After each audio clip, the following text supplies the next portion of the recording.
There's three characteristics for me that will take you as far as you want to go. And without them, it doesn't matter how talented you are, at some point, it'll catch up with you. And so, for me, the three things to remember are we are our habits. Okay. So what are your habits? Like, what do you do habitually? And how do you create healthy, positive, constructive habits? So your approach is a habit. The way you give effort, the way you bounce back, the way you talk to yourself. These are all different things that you can have habits in, right? So you're trying to create as many positive habits, because if you behave habitually in a positive way, that's who you are. You're a positive growth mindset person that's getting better, striving every day, and it's a great way to live. With that comes happiness, frankly, in most people. So having habits, healthy habits, that's number one. The second is discipline.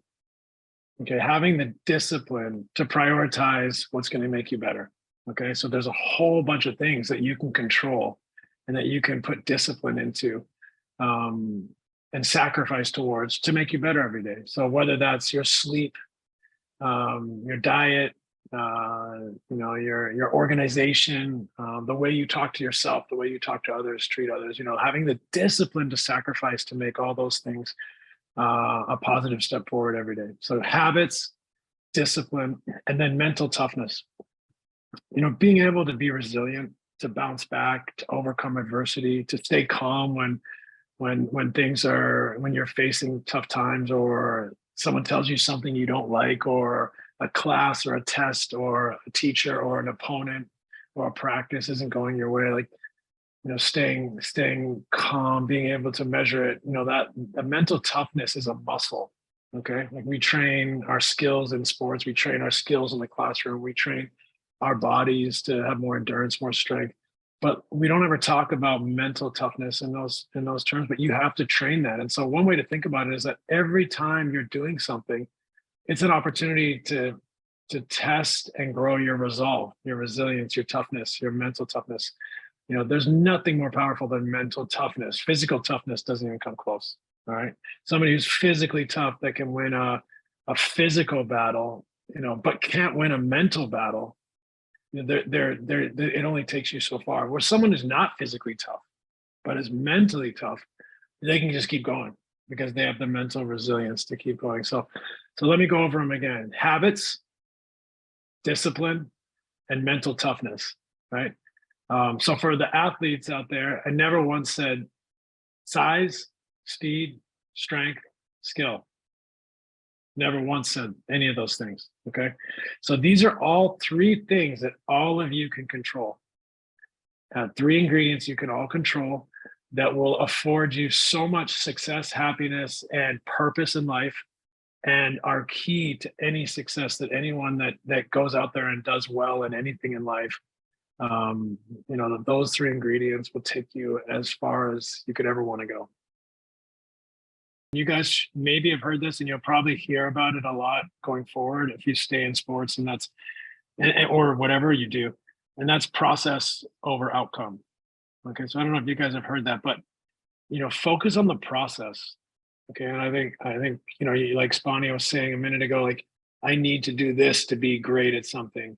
Well, sometimes we get it backwards. I need to have an incredible jump shot, or I need to have an incredible forehand to be great at something. And that's actually, now you're thinking about the outcome, right? The process. So if you flip that on its head, turn it around, and you say, to get a great forehand or a great jump shot, I need to have an open mind. I need to have a discipline. I need to have good habits. I need to have mental toughness, right? It's not, I need to have a good jump shot. It's like, what are the ingredients to get there? And it's your approach, your attitude, your openness, your willingness. That's what you should be seeking in everything you do in life. The process to get somewhere, not, I got to do this because I need a good jump shot. No, focus on the little ingredients that you need to employ every day that are going to allow you to fulfill that opportunity to knock that session out of the park, right? So if you want to be great at something, sometimes you have to be willing to wait for the outcome and be buried in the process. two quick stories. One, there were so many days I was just so tired, probably practiced for 90 straight days. I just didn't feel like it that day, whatever it was. And I would just say, okay, get your ball, go to a hoop, whether it's like a gym or an outdoor court or anywhere, and just make 10 shots. Like just to cement the habit, like I'm tough enough to do it when I just do not feel like doing it at all. I'm sending a message to myself that I can overcome. And so then you become filled. That's your identity now.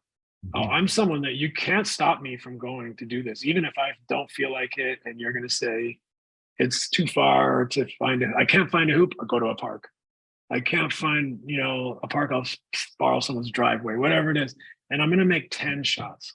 Right now, almost every single time I did that, 10 shots turned into making 200 shots. The hard work is just getting to the basket, starting to shoot. And then you make the 10 shots and then it leads to 20 and 50 and 100, 200.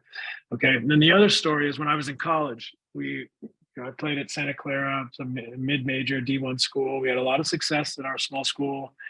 But we were nobodies, especially when I got there. And, I remember my junior and senior year, I lived in a house with 5 other teammates. And we'd have practice, we'd have class, we'd have study hall and homework, whatever. And at the end of the day, we'd all be exhausted. But I think, you guys your whole lives are on your phone or computer. When this is pre-cell phone, 94, 95, 95, 96.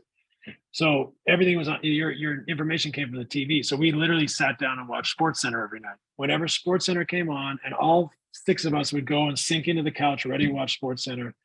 That was my cue to call the manager and the team and to open the gym, and I'd go back and make a couple 100 shots. And so, the discipline to do it when I just want to sink into the couch and watch SportsCenter after practice, class, homework, study, all that stuff. The discipline to do it, that was the difference between making it and not making it, right? Because there's other guys with more talent than me that weren't going back to the gym at night, that would give in to the couch in SportsCenter.